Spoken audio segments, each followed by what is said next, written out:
عزیز دوستو، بزرگ اور بھائیوں، اللہ تعالیٰ نے قرآن مجید میں ارشاد فرمایا کہ وَبَشِّرِ الَّذِينَ آمَنُوا وَعَمِلُوا الصَّالِحَاتِ، اے محبوب علیہ السلام خوشخبری دے دیں ان لوگوں کو جو ایمان لائے اور جنہوں نے نیک اعمال کیے، اَنَّ لَهُمْ جَنَّاتٍ تَجْرِي مِن تَحْتِهَا الْأَنْهَارُ، ان کے لیے جنت ہے اور جنت وہ ہے جس کے نیچے نہریں بہہ رہی ہیں۔ اللہ تبارک و تعالیٰ نے اپنے محبوب کریم صلی اللہ تعالیٰ علیہ وسلم کے غلاموں کو خوشخبری سنوائی، اور سنوائی بھی حضور کے مقدس لبہائے مبارکہ سے۔ آپ انہیں خوشخبری دے دیں کہ ان کے لیے جنت ہے، باغات ہیں، اور باغات وہ ہیں جن کے نیچے نہریں رواں دواں۔ لیکن کن لوگوں کو؟ جو ایمان لائے اور جنہوں نے نیک اعمال کیے۔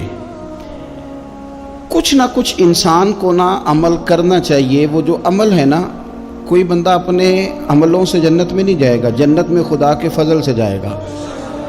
لیکن یہ جو اعمال ہیں نا، یہ سبب بنیں گے اللہ کی رحمت کا، یہ ذریعہ بنیں گے خدا کے کرم کے متوجہ ہونے کا۔ جب ہم نیک اعمال کریں گے تو اس عمل کی وجہ سے رحمت ہوگی، اور وہ رحمت ہمیں اللہ کے قریب بھی لے جائے گی، اور اس رحمت کی برکت سے رب جنت بھی عطا فرمائے گا۔ ہمارے ہاں یہ ہوتا ہے کہ ہم زیادہ تر چیزوں کو تقریر سننے کی حد تک لیتے ہیں، اچھی نصیحت کا لطف ضرور حاصل کرتے ہیں، اچھے جملے کو اپنے دل میں اس کی فرحت ضرور محسوس کرتے ہیں، لیکن عمل کی طرف نہیں بڑھتے۔ اس کا نقصان یہ ہوتا ہے کہ یہ معاذ اللہ ایک باقاعدہ شعبہ بن جاتا ہے کہ میں نے بڑی خوبصورت تیار کر کے تراش خراش کر کے بات کرنی ہے، بڑی عمدہ کرنی ہے۔ اچھے ادیب تو پیدا ہوتے ہیں، اچھے خطیب، اچھے واعظ، اچھے سننے والے، داد دینے والے تو پیدا ہوتے ہیں، لیکن اگر عمل کا شوق نہ پیدا کیا جائے تو پھر باتیں نشستن گفتن برخاستن تک رہ جاتی ہیں، اس کا لطف نہیں آتا۔ پھر تو تقریریں ہو رہی ہیں، ہوتی ہیں اور ہوتی رہیں گی۔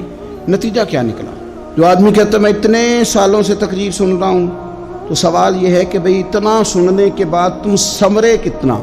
سننے کا ایک ہی مقصد زندگی میں آپ سمجھ لیں کہ سننے کا مطلب سنورنا ہے، اور اگر آپ نے خیر کی بات سنی اور آپ سنورے ہی نہیں، میں آپ کو دعوت فکر دیتا ہوں۔ نبی پاک صلی اللہ تعالیٰ علیہ وسلم نے ارشاد فرمایا، ایک عورت تھی، طوائف تھی، ساری زندگی اس کی گناہوں میں گزری معاذ اللہ۔ پھر وہ ایک کنویں کے پاس سے گزر رہی تھی، ایک پیاسا کتا اس نے وہاں پیاس سے تڑپتے سسکتے دیکھا، اور پھر اس نے اپنے جوتے کو لٹکا کر اپنے دوپٹے کی مدد سے یا جیسے اس سے ممکن ہو سکا اس نے پانی نکالا، کتے کو پلایا، اللہ نے اس کی بخشش فرما دی۔ آپ ماشاءاللہ ہزاروں میں لوگ ہیں، آپ نے بڑی جلدی مجھے یہ بتانا ہے، یہ حدیث آپ نے پہلے بھی سنی ہوئی ہے نا؟ میرا خیال ہے کوئی بندہ نہیں رہا جس نے نہ سنی ہو۔ سنی ہوئی ہے نا ہم نے الحمدللہ۔ اتنے سارے بندے جو یہاں موجود ہیں انہوں نے سنی ہوئی ہے، تو ظاہر ہے امت مسلمہ میں جتنے لوگ ہیں ڈھیر ساروں نے یہ بات سنی ہوگی۔ لیکن میرا سوال یہ ہے، میں سڑکوں پہ روڈوں پہ سفر کرتا ہوں، ہم نے یہ حدیث درجنوں بار سنی کہ طوائف نے کتے کو پانی پلایا تو اس کی بخشش ہو گئی، لیکن حال یہ ہے کہ سڑک پر کسی گاڑی سے ٹکرا کر اگر کوئی کتا مر جاتا ہے، اب مر ہی گیا ہے، گاڑی والا، موٹر سائیکل والا، پجارو والا، بس والا کوئی اتنی جرت نہیں کرتا کہ لکڑی کے ساتھ، رسی کے ساتھ ہی پکڑ کے اسے سائیڈ پہ کر دے۔ اس سڑک پہ مرا ہوا پڑا رہتا ہے، یہاں تک کہ گاڑیوں کے ٹائروں کے ساتھ اس کا گوشت لگ لگ کے سڑک صاف ہوتی ہے۔ اس محبوب کے ماننے والے، جس محبوب نے بتایا کہ طوائف نے پانی پلایا تھا، اور ہمیں سمجھ بھی آ گئی اور حدیث پڑھ بھی لی اور سن بھی لی، پھر اس ملک کی جو مسلمانوں کا ملک ہے اس کی سڑکوں پر مرے ہوئے کتوں کو اٹھائے بھی کوئی نہ، اور زخمی کتا زخمی ہو ہی گیا ہے، اب اسے سڑک سے سائیڈ پہ ہی کر دیا جائے کم از کم، تاکہ اس کی اگر جان باقی ہے تو بچ جائے۔ تو پھر مجھے بتاؤ نا میرے دوستو، ہم نے کس لیے تقریریں سنی ہیں، کس لیے خطبے سنے ہیں؟ واعظ و نصیحت کی مجالس کا مطلب ہم نے کیا سمجھا ہوا ہے؟ تقریر، تحریر، تصنیف، اچھی گفتگو، اچھا جملہ، اس کا معنی ہم کیا سمجھتے ہیں؟ تو آج جو خوبصورت گھڑیاں شب برات کی صورت میں ہمیں نصیب ہونے جا رہی ہیں، اس سے پہلے اپنے دل میں یہ ارادہ کرو کہ رب کریم نے ہمیں جتنا دین کا فہم دیا ہے، سمجھ دی ہے، علم دیا ہے، ہم ارادہ کرتے ہیں اب ہم صرف سنیں گے نہیں, پڑھیں گے نہیں, صرف بیان ہی نہیں کریں گے, ہم عمل بھی کریں گے. کوئی تھوڑا سا نا عمل کا رستہ بھی تو میرے عزیز ہونا چاہیے. اب مطلب بہت ساری جگہوں پہ جانے کا موقع ملتا ہے تو لوگ کہتے ہیں پیر صاحب ناراض نہ ہونا, ہم نے بڑا بندوبست کیا ہوا ہے, تقریر ذرا نہ 1.25 گھنٹہ کرنا. تو میں کہتا ہوں مثلاً آپ مجھے بتائیں نا 1.25 گھنٹہ تقریر کرا کے آپ نے کیا کرنا ہے؟ اگر تو آپ نے اس لیے بلایا ہے کہ جناب ایک بات سنیں گے, ایک واعظ ہوگا, سر دھنیں گے, تو وہ تو مجھے آتا ہی نہیں. تو میں تو مختصر بات کروں گا اور اتنی کروں گا جس کی ضرورت محسوس کروں گا. لمبی چوڑی تقریروں کا کیا مطلب ہے؟ ہم کیا چاہتے ہیں سوائے اس کے کہ جناب بات بڑی اچھی کانوں کو لگ رہی ہے, مزہ بڑا آ رہا ہے, تو آپ نے لیا کیا؟ نتیجہ کیا نکلا؟ میرے رسول پاک علیہ السلام کے صحابہ جو حضور سے نصیحتیں لیتے تھے وہ کیسی تھی؟ حضرت عبداللہ بن بصر رضی اللہ تعالیٰ عنہ حاضر بارگاہ ہوئے, آ کے عرض کی یا رسول اللہ صلی اللہ علیہ وسلم, میں آیا ہوں سونے, پتہ نہیں دوبارہ آ سکوں کہ نہ آ سکوں. حضور پتہ نہیں موقع ملے نہ ملے, ایک بات مجھے بتا دیں, میں اس پہ عمل کروں گا, میری زندگی بھی بن جائے اور آخرت بھی بن جائے. تو کریم محبوب نے فرمایا عبداللہ زبان کو خشک نہ ہونے دینا, اس کو تر رکھنا. تر حضور کس چیز سے؟ فرمایا اللہ کے ذکر سے تر رکھنا. زبان اللہ کے ذکر سے تر رہے, ہر وقت رب کی یاد رہے, تیری دنیا بھی بن جائے گی اور آخرت بھی بن جائے گی.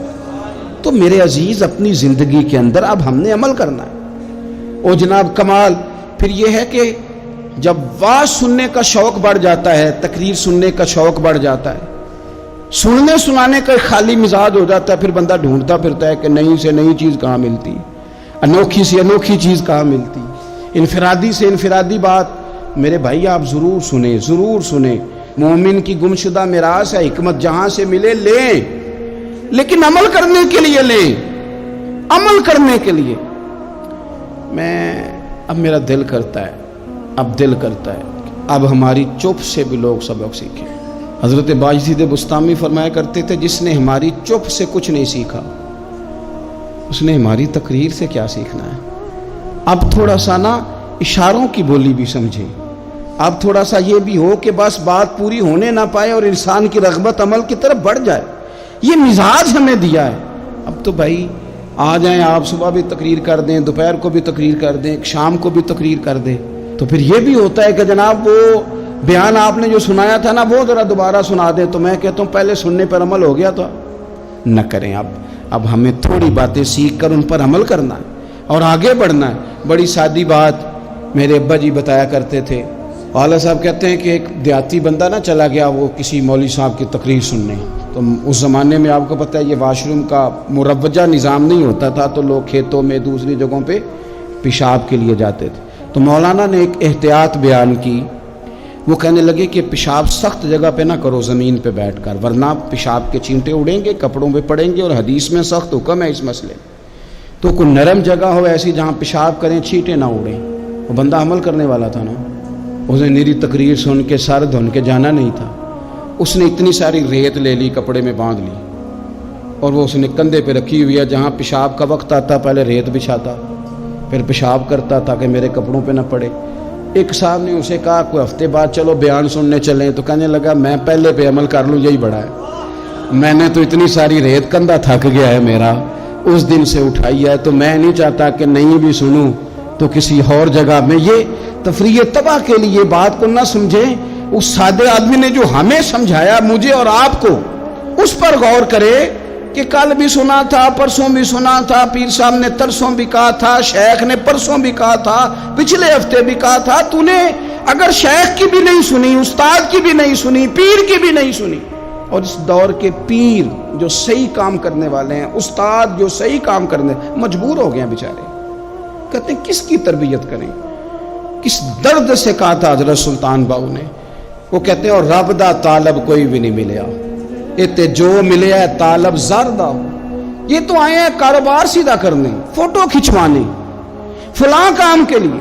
یہ تو وہ جو ہم دینا چاہتے ہیں اس کا تو مزاج ہی نہیں. پہلے بھی میں نے کہا تھا, پھر کہتا ہوں مجھے شوق نہیں ہے.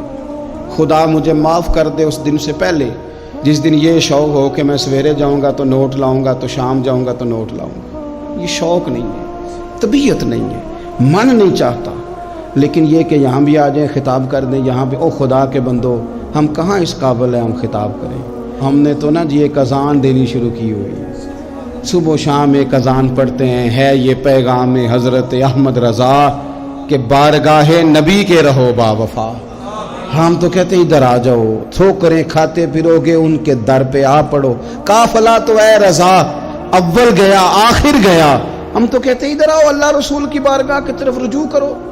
اور وہ ایک جملے پہ اگر تو عمل ہو گیا، پیار سے باتیں کرتا رہتا ہوں، سب کے ساتھ نہیں کرتا، جس کا مجھے پتا ہو کہ یہ تھوڑا سہ لے گا۔ ایک دوست نے مجھے کہا کہ میں تو آتا ہوں تو مجھے علاقے کے لوگ کہتے ہیں ان کو بلاؤ، تو میں کہتا ہوں پورا عمل کرنا میری غلط ہے، تو پھر میں باقیوں کو بھی لگا جاؤں گا۔ تو اگر تیرا ہی عمل نہیں ہو سکا تو باقیوں کو میں نے جا کے کیا سمجھانا ہے؟ تو ایک تو آج کی جو رات ہے، اس سے پہلے اپنے اعمال کی طرف میں اکثر کہتا رہتا ہوں کہ شب برات پہ ہر مسجد سے زور زور سے رونے کی آواز آنی بھی چاہیے۔ شب قدر پہ آتی ہے، عمرے پہ جاتے وقت لوگ معافیاں مانگتے ہیں، حج پہ جاتے وقت، اور کروڑوں لوگ یہ کام کرتے ہیں سال میں۔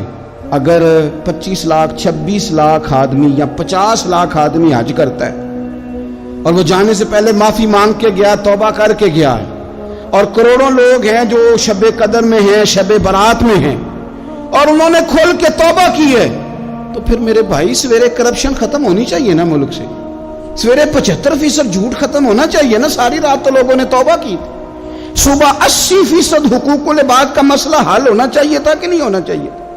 صبح ملاوٹ بہت حد تک ملک سے ختم ہونی چاہیے۔ تو کیا ہم نے سمجھ لیا ہے؟ ہم نے یہ سمجھا ہے کہ شب برات پہ بھی بس ایک رسم ادا کرو، آؤ تھوڑی توبہ کرو چھٹی کر جاؤ، آئیے شب قدر تو توبہ کرو چھٹی کر جاؤ۔ کیا یہ ہم نے مطلب سمجھ لیا؟ حج کرنے گئے، رب کی بارگاہ میں حاضر ہوئے، رسول کریم کی بارگاہ سے بھی جو ہو کے آ جائے اور بدلے ہی نہ، وہاں تک جائے اور بدلے ہی نہ۔ مدینے گئے، کعبے گئے، کربلا گئے، جیسے گئے تھے گھوم پھر کے ویسے ہی آ گئے۔ نتیجہ کیا ہے؟ اپنی زندگی نتیجہ خیز بنائیں۔ آج اس خوبصورت موقع پر جب شب برات ہمارے سامنے کھڑی ہے، اپنے ذہن میں تہیہ کریں کہ اب ہم نے بدل جانا ہے۔ شوگر ہو جائے تو بدلنا پڑتا ہے، اللہ معاف کرے، چینی چھوڑنی پڑتی ہے، من پسند مٹھائیاں چھوڑنی پڑتی ہیں، بدلنا پڑتا ہے۔ بلڈ پریشر ہو جائے تو یارو بدلنا پڑتا ہے۔ اگر انسان کو خدا نہ خواستہ کوئی مرض لگ جائے تو بدلنا پڑتا ہے۔ اولاد پیدا ہو جائے تو بدلنا پڑتا ہے۔ گھر میں بیٹیاں پیدا ہو جائیں تو بوڑھے باپ کو بدلنا پڑتا ہے۔ بال سفید آ جائیں تو پھر بھی تو بدل جانا چاہیے نا۔ انسان کی عمر 40 سال ہو جائے تو پھر بھی تو بدل جانا چاہیے۔ شب برات پہ توبہ کرے تو پھر بھی تو بدل جانا چاہیے۔ اب بدل جائیں، اب ہم بدل جائیں۔ اب نہ درد ہوتی ہے، گاڑی میں بیٹھیں تو کمر پہ درد ہوتی ہے، اب ہم بدل جائیں۔ اب لوگ بتاتے ہیں تیرے بال سفید ہونے لگ گئے، اب ہم بدل جائیں۔ اب لوگ ہمیں کہتے ہیں بچے جوان ہو گئے، اب ہم بدل جائیں نا یارو۔ اب لوگ ہمیں کہتے ہیں کہ اوخو اب تو آپ اٹھتے وقت زمین پہ پہلے ہاتھ رکھتے ہیں پھر اٹھتے ہیں، اب بدل نہ جائیں۔ اب محسوس ہوتا ہے کہ نیند گہری نہیں آتی، اب محسوس ہوتا ہے کہیں کہیں جسم میں تکلیف ہے، اب بدل نہ جائیں۔ اب نہ کئی کلاس فیلو چلے گئے دنیا چھوڑ کے، بدل نہ جائیں۔ اپنے بہن بھائیوں میں سے کئیوں کا جنازہ پڑا، بدل نہ جائیں۔ ہم میں سے کئیوں نے ماں باپ دفن کر دیے، پھول ڈال دیے قبروں پہ، بدل جائیں۔ اب وقت تھوڑا رہ گیا، اب کچھ تبدیلی کی طرف آئیں، اب توبہ صحیح والی کر لیں، اب استغفار دل سے پڑھ لیں، اب تبدیل ہو جائیں، اب اپنے اندر باہر کچھ تبدیلیاں لائیں، اب اپنے ظاہر اور باطن کو سنواریں۔ اب اللہ رسول کی بارگاہ میں جانا ہے نا تو کہیں ایسا نہ ہو شرم آئے حضور کے سامنے کھڑے ہوتے، حیا آئے نبی کریم کی بارگاہ میں کھڑے ہوتے۔ اب کچھ تبدیلی لائیں، آج ارادہ کریں کہ آج جو توبہ کریں گے وہ صحیح والی کریں گے، آج جو وہاں استغفار کریں گے اللہ کے حضور حاضر ہو کے تو وہ صحیح والا کریں گے۔ اب کچھ تبدیلی کا مزاج لائیں۔ اور پھر ایک اور بات بھی عرض کروں، ہمارے ذاتی تعلقات سارے دھوکہ ہیں، ہماری جیبوں میں مال سارا دھوکہ ہے، ہمارے بلند و باغ دعوے سارے دھوکہ ہیں، ہمارے بڑے بڑے رتبے سارے دھوکہ ہیں۔ بڑے تعلقات تھے بیٹے کے، پر ماں بیمار تھی تو اسے صحت تو نہیں تعلقات کی وجہ سے مل سکی۔ بڑے تعلقات تھے نا بیٹے کے، لیکن جب بیماری زور پکڑ گئی تو پھر کیا کر سکا کوئی۔ بڑے تعلقات تھے، بڑا پیسہ تھا جیب میں، بڑا کچھ تھا، لیکن جب جناب اسرائیل آئے تو پھر کوئی کچھ بھی نہ کر سکا، پھر اپنے رہ گئے، اور جس کو جانا تھا وہ سب چلے گئے۔ تو یہ جتنی چیزیں ہیں نا، یہ کچھ نہیں ہیں، یہ دھوکہ ہے۔ سچ صرف اللہ رسول کی ذات ہے، حقیقت صرف دین ہے، اصل صرف وہ بارگاہیں ہیں۔ دھوکے میں نہ زندہ رہو، چھوڑ دو یہ بات کرنی کہ بڑے تعلقات ہیں، چھوڑ دو یہ بات کرنی کہ بڑا پیسہ ہے، چھوڑ دو یہ بات کرنی کہ برادری قبیلے علاقے میں بڑا، اور کچھ بھی نہیں ہے۔ کل من علیہ فان، ہوئے نامور بے نشاں کیسے کیسے۔ دیکھو زمین کھا گئی، نوجوان کیسے کیسے۔ میں مولانا نورانی کی قبر پہ کھڑا تھا تو میں کہہ رہا تھا مقدور ہو تو خاک سے پوچھوں کہ اے لئیم تو نے وہ گنج ہائے گرا مایا کیا کیے؟ اتنے بڑے لوگ تو لے گئی، اتنے بڑے لوگ قبروں میں کدھر گئے؟ سلطان محمود غزنوی کہاں ہیں؟ شہاب الدین غوری کہاں ہیں؟ وہ لوگ جو میدانوں میں آ کے صرف ان کا نام لیا جاتا تھا تو دنیا کانپ جاتی تھی، وہ کہاں گئے؟ اٹھ گئے سب لوگ، چلے گئے، ختم ہو گیا معاملہ۔ وقت اب ہماری طرف بڑھ رہا ہے، اب تیزی ہے، اب پیغام اجل آیا، کئی ہمارے ارد گرد سے اٹھا کے لے گیا، اب ہمیں بھی تو واپس لوٹنا ہے نا، تو کچھ تیاری کر لیں، کچھ ارادہ کر لیں۔ اور بارگاہ رب رسول کی اس طرح کی ہے کہ بس جانے کی دیر ہے، بس صرف جانے کی دیر ہے، صرف جانے کی۔ اور اللہ رسول کی بارگاہ دوستو وہ والی ہے کہ جہاں نا زیادہ منت بھی نہیں کرنی پڑتی۔ وہ جو 4-5 لوگ تھے نا مکہ مکرمہ میں، انہوں نے بہت ہی اسلام کی مخالفت کی حد کر دی تھی، ان کے لیے حکم ہوا تھا جہاں ملے قتل کر دو۔ اکرمہ تھے، ابن قتل تھے، کچھ اور لوگ تھے، تو پتہ ہے ان کو کسی نے مشورہ کیا دیا تھا؟ کسی کافر نے مشورہ دیا، پر پتہ صلاح کیا دی تھی؟ اس نے کہا تھا تم نے بڑی زیادتیاں کی ہیں، بڑے بے ادب ہو، کسی صحابی کے قابو نہ آنا، مار دیے جاؤ گے، اپنی خطاؤں کے سبب سے تم مار دیے جاؤ گے، لیکن اگر کسی طریقے چھپتے چھپاتے رسول پاک کی بارگاہ میں پہنچ جاؤ نا، اگر وہاں کسی طریقے چلے جاؤ۔ ہم نے پوچھا معافی کیسے مانگیں گے، منہ کیسے دکھائیں گے، ہم نے اتنے ظلم کیے، اتنی زیادتیاں کی، کیسے معافی مانگیں گے؟ تو کہنے والے نے کہا کہ نہیں کچھ نہیں، تم بس کہہ دینا ہم آ گئے، اس سے زیادہ تو بات ہی کوئی نہیں، اتنا ہی تو صرف کہنا ہے، آ گئے، اور نہ آتے تو جاتے بھی کہتے، بس تم اتنا کہہ دینا ان العبد اذا اعترف ثم تاب تاب اللہ علیہ۔ نبی کریم علیہ السلام نے فرمایا بندہ جب آ کے کہتا ہے نا یا اللہ میں بھول گیا تھا، غلطی ہو گئی، ان العبد اذا اعترف، مان جو گیا، غلطی ہو گئی، جب کہتا ہے نا میں بھول گیا، ثم تاب، پھر وہ توبہ کرتا، تاب اللہ علیہ، اللہ دیر کرتا ہی نہیں، فوراً توبہ کو قبول فرما لیتا۔ ہمارے ہاں نا کچھ لوگ تو تباً سخت ہیں، اللہ معاف فرمائے، اور کچھ رد عمل کے طور پر سخت ہو گئے، کچھ باتیں دلوں میں بیٹھ گئی ہیں جنہوں نے طبیعتوں کو سخت کر دیا ہے۔ کبھی کہیں آپ بہو سے کہ چلو بوڑھی ساس سے اگر کبھی کوئی بات سخت نکل گئی ہے تو معاف کر دے، وہ تیار نہیں ہوتی، وہ کہتی ہے تمہیں پتہ نہیں میرے ساتھ کیا کچھ ہوا۔ کبھی ساس سے کہا جائے نا چلو بھول گئی تھی بچی تو آپ درگزر کر دیں، تو کہتے ہیں تمہیں پتہ نہیں میرے اندر سختی کتنی آ گئی ہے، دکھ کتنے بیٹھ گئے۔ ہم نا طبیعتوں میں سختی کر بیٹھے، ہمارے دل دھڑکتے ضرور ہیں لیکن صرف اپنے بچوں کے لیے، ہمارے سینوں میں درد اٹھتا ضرور ہے لیکن صرف اپنوں کے لیے۔ ہم نے نا 2 4 5 6 باتیں جمع کر کے ان پر پورا ذہن بنا کے سخت ہو گئے ہیں، طبیعتیں سخت ہیں، دل سخت ہیں۔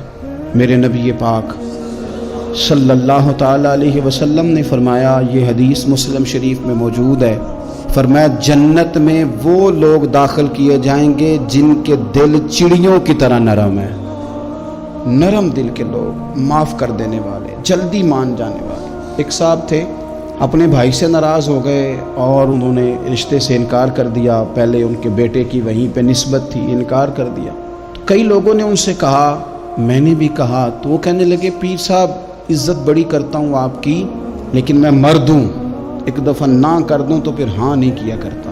تو میں نے اس صاحب سے کہا, میں نے کہا یوں نہ کر, اگر صبح قیامت تیرے بارے میں کوئی سخت فیصلہ آ جائے اور رب کو منانا ہو کسی مقام پر تو کیا کہے گا؟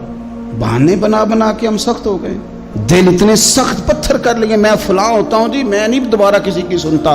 اور خدا کے بندو, میرے نبی پاک علیہ السلام نے فرمایا مومن تو اس طرح ہوتا ہے جس طرح اونٹ کے ناک میں نکیل ہوتی ہے, بٹھا دو تو بیٹھ گیا, اٹھ جاؤ تو اٹھ گیا. اور حضور نے فرمایا وہ لوگ جو بہت بد اخلاق ہیں, جھگڑالو ہیں, فسادی ہیں, سخت دل ہیں, وہ لوگ جنت میں نہیں جائیں گے. جو جھگڑے کرتے پھرتے ہیں جھگڑالو لوگ ہیں. عزیز دوستو, اپنی زندگی کے اندر طبیعت میں نرمی, اگر طبیعت نرم ہو گئی نا جی, مزاج میں نرمی آ گئی, تو پھر آپ محسوس کریں گے کہ آپ معاف کرتے بھی جلدی ہیں اور معافی دیتے بھی جلدی ہیں. پھر آپ کے تعلقات بچیں گے, آپ کی نسبتیں بچیں گی, آپ کے بہت سارے رشتوں میں قربت آئے گی, ٹوٹیں گے نہیں. ایک تو دل نرم کریں, کسی شخص کے بارے میں دل میں کوئی بات ہے تو اسے معاف کریں اور معافی دیں. کچھ لوگ بالکل ٹھیک ٹھاک ہوتے ہیں, کوئی ناراضگی نہیں ہوتی, لیکن آپ نے بچی کی شادی کا کارڈ دیا نہیں تو فوراً ناراض ہو جاتے ہیں. اور پھر آپ سمجھا رہے ہیں, قائل کر رہے ہیں, وہ تیار ہی نہیں ہے قائل ہونے کو. سنو, اور اس حدیث کو یاد رکھنا, نبی پاک صلی اللہ تعالی علیہ وسلم نے فرمایا جس کے پاس اس کا بھائی عذر لایا, بھائی معافی مانگنے آیا اور پھر اس نے معاف نہ کیا, اللہ کے حبیب فرماتے میرے حوض کوثر پہ نہ آئے. تو سخت ہو کے بیٹھ گیا, تو کہتا ہے میرے سے پہلے سنے, میں آپ کو بتاؤں اس نے میرے ساتھ کیا کیا. اور ٹھہر جا, اگر حساب کتاب کے بعد معافی والا اصول رکھ لیا جائے کہ پہلے حساب کتاب ہوگا, غلطیوں کا مداوع ہوگا, پھر معافی ہوگی, تو یہی حساب اگر رب کریم بندوں کے ساتھ کرے تو پھر میں اور آپ کدھر جائیں گے. تو اس سادی بات پہ آ جاؤ نا, تو 2 جملوں میں حضور نے سمجھائی ہے. فرمایا تم رب کے بندوں کو معاف کر دو, اللہ تمہیں معاف کر دے گا. تو آج کی شب سے پہلے, آج کے دن سے پہلے, رمضان المبارک کے تشریف لانے سے پہلے اپنی طبیعت کے اندر ایسا ذوق لائیں, ایسی طبیعت لائیں کہ ہم نے معافی دینی بھی ہے اور معافی لینی بھی ہے. بعض اوقات ہم رسم ادا کرتے ہیں شب برات سے پہلے, یہ سوشل میڈیا پہ چل گیا, فلانے کو فلان کہہ دیا, اگر کوئی کبھی ہوئی نا تو معاف. ایسے تو نہیں نا معافیاں ہوتی. ہمیں پتہ ہوتا ہے ہم سے کون ناراض ہے, ہمیں خبر ہوتی ہے ہم نے کس کو تکلیف دی, ہمیں پتہ ہوتا ہے کس نے ہمارے لہجوں سے پریشانی پائی ہے, کون ہے جو ہماری وجہ سے اذیت کا شکار ہے, تو اس سے جا کے معافی مانگے. تو یہ چیزیں معافی کا سبب بن جائیں گی. اور پھر میرے نبی پاک صلی اللہ علیہ وسلم نے 2-4 چیزیں اور بھی بیان کی ہیں, میرا دل کرتا ہے کہ وہ بھی ذرا آپ کو عرض کر دوں. حضور سید عالم علیہ السلام نے نا جنت میں لے جانے والے جب اعمال بیان کیے تو حضور علیہ السلام نے فرمایا کہ ایک تو زکوٰۃ صحیح ادا کرنا, شرک سے بچنا, توحید پہ قائم رہنا, اور زکوٰۃ ٹھیک ادا کرنا, اور اپنے رشتہ داروں سے اچھا سلوک کرنا, جنت میں داخل ہو جاؤ گے. یہ جو ہمارے زیادہ قریبی لوگ ہوتے ہیں نا, ان کا حق بھی شریعت نے زیادہ رکھا ہے, اور یہ بعضوں کا تکلیف بھی زیادہ دیتے ہیں. لیکن میرے عزیز ایک بات سمجھ لیں اچھی طرح سے اور اپنے دل میں بٹھا لیں, میں نے درجنوں بار کہی ہے, پھر کہتا ہوں, اللہ تعالیٰ نے جو خاندان میرے لیے پسند کیا ہے نا, مالک نے مجھے وہاں پیدا کیا ہے, تو جو چچا اللہ نے میرے لیے پسند کیا وہ مجھے بھی پسند ہونا چاہیے, اور جو ماموں اللہ نے میرے لیے پسند کیا ہے وہ مجھے بھی پسند ہونا چاہیے. انسانوں کے اندر کمزوریاں بھی ہوتی ہیں, خوبیاں بھی ہوتی ہیں, لیکن ہمارا یہ مسئلہ بن جاتا ہے کہ ہم نہ صرف کمزوریوں کو ڈسکس کرتے ہیں, خوبیوں کا تذکرہ کرتے ہی نہیں. اپنے مزاج کے اندر اس بات کو آپ نے پیدا کرنا ہے. آج ایک اور ارادہ بھی کریں, ایک اور اپنے ذہن کے اندر بات بھی زیادہ شوق کے ساتھ پیدا کریں. آپ یہ کوشش کریں کہ اپنی صلاحیتوں کو دیکھیں کہ آپ میں کیا خوبی ہے, بولنے کی ہے, لکھنے کی ہے, مال خرچ کرنے کی ہے, کسی کو پیغام دینے کی ہے, مسجد نبوی شریف میں ایک بی بی صرف جھاڑو خالی دیتی تھی، بیمار ہو گئی تو سرکار تیمارداری کرنے گئے اور صحابہ نے حضور کو اطلاع دیے بغیر تدفین کر دی، جنازہ پڑھا دیا، تو حضور نے قبر پہ کھڑے ہو کے دوبارہ جنازہ پڑھایا۔ اپنے وجود کو بیکار نہیں رکھنا، اس سے کوئی کام لیں۔ اللہ فرماتے ہیں افحسبتم انما خلقناکم عبثا وانکم الینا لا ترجعون، فرمایا تم کیا سمجھتے ہو ہم نے تمہیں بیکار پیدا کیا ہے، اور کیا سمجھتے ہو تم نے لوٹ کر ہمارے پاس آنا نہیں؟ ایک ذرہ بھی تو بیکار نہیں ہو سکتا، لہذا میں کسی شخص سے بیزار نہیں ہو سکتا۔ اپنی اس صلاحیت کو ضائع نہ کریں۔ ہم نہ بہت سارا وقت ضائع کر رہے ہیں، ادھر ادھر موبائل کھول لیا، دیر تک فلانی چیز دیکھی، پھر فلانی دیکھی، پھر فلانی بحث کی۔ تو اپنے آپ سے نہ کچھ کام لیں، کچھ خدمات کریں۔ ہم زیادہ وقت لوگوں کا انٹرویو کرنے میں ضائع کرتے ہیں، دوسروں کی تفصیلات حاصل کرنے میں وقت ضائع کرتے ہیں، لوگوں کا دھیان رکھنے میں وقت ضائع کرتے ہیں۔ آج کے بعد اپنا دھیان رکھنا ہے، اپنی صحت کا دھیان رکھنا ہے، اپنے معاملات کا اپنے اوپر تھوڑی توجہ دینی ہے، کوشش کرنی ہے کہ کس حد تک ہم اپنی صلاحیت سے فائدہ لے کے کسی کا کچھ نفع کر سکتے ہیں تو وہ نفع کریں، اپنے وجود کو نفع بخش بنائیں۔ حدیث پاک سنیں گے تو آپ محسوس کریں گے کہ اللہ کتنے اجر دینے والا ہے۔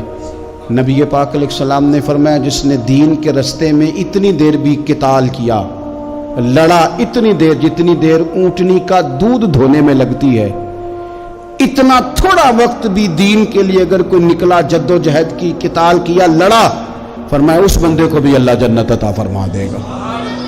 اتنا تو کام کرے نا، اتنا تو کام کرے۔ اور حضور علیہ السلام نے رغبت دلائی، یعنی جتنا بھی عمل، حضور فرمانے لگے کسی عمل کو چھوٹا نہ سمجھنا، کچھ نہ ہو سکے تو اپنے بھائی سے مسکرا کے میلی لینا، اللہ اس پر بھی صدقے کا ثواب عطا کر دے گا۔ اور نبی پاک علیہ السلام نے فرمایا دوزخ سے بچ جاؤ صدقہ دے کے۔ خیال آتا تھا یا رسول اللہ کتنا کو دیں؟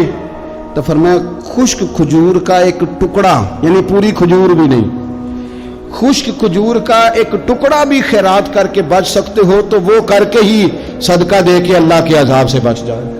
معنی کیا ہے ان ساری روایتوں کا کہ کچھ کرو تو صحیح نا، کچھ کرو تو صحیح نا۔ ہمارے ایک بزرگ تھے تو کرونا کے دنوں میں انہوں نے ایک جملہ کہا، کہنے لگے یہ کرونا پتہ تمہیں کیا کہنے آیا ہے؟ کہنے آیا ہے کہ بیماریاں آ رہی ہیں، حالات خراب ہیں، یہ کرونا نہیں، یہ کہتا ہے کچھ کرو نا، کچھ اللہ اللہ کرو نا، فارغ نہ بیٹھو، دیکھو کیسے لوگ ڈھیروں کے ڈھیروں اب جا رہے ہیں، اب کچھ کرنا ہے انشاءاللہ تعالی، اب کچھ وقت ضائع نہیں کرنا، اور زندگی میں کچھ، میں کہہ چکا ہوں کہ ایک بندے کو بھی اللہ نے بیکار نہیں پیدا کیا، ہم نے خود اپنے آپ کو بیکار کر لیا۔ اپنے آپ کو بیکار نہ کریں۔ جب رب کہتا فحسبتم انما خلقناکم عبث، کیا تم سمجھتے ہو میں نے تمہیں بیکار پیدا کیا؟ آپ لوگ بڑے کام کے ہیں، بس اپنے آپ کو پہچانے۔ اقبال کہنے لگے عجب نہیں کہ خدا تک تیری رسائی ہو، اور تیری نظر سے تو پوشیدہ ہے آدمی کا مقام، تو بندے کوئی نہیں سمجھ سکا تو وہاں تک تو کیسے جائے گا؟ اپنے آپ کو پہچانے۔ یہ جو کہتے ہیں نا مجھ سے کچھ بھی نہیں ہوتا، ناراض تو نہیں ہو جائیں گے؟ یہ کچھ کرنا نہیں چاہتے، یہ صرف ادھر ادھر دھیان رکھ کے ایک فوٹو چڑھا کے ادھر بھاگ ادھر اپنے نفس کو راضی کرتے ہیں۔ نفس بس کہہ رہا ہے آج یہ کر لو تو وہ کر لیا، ادھر دیکھ لو تو ادھر دیکھ لو۔ اس سے نکلیں، مثبت، مضبوط، مستحکم ارادے کریں اور پھر چل نکلیں۔ لڑنا شرط ہوتا ہے، جیتنا شرط نہیں ہوتا۔ تاریخ یہ نہیں دیکھتی کہ جیتا کون کون، تاریخ یہ دیکھتی ہے کہ لڑا کون کون، میدان میں کون کون رہا۔ اللہ بدر میں کامیابیاں دیتا ہے، احد میں کئی دفعہ کہتا ہے واپس پلٹو، خندق آئے گی تو پھر کامیابیاں مل جائیں گی، خیبر آئے گا تو پھر کامیابیاں مل جائیں گی۔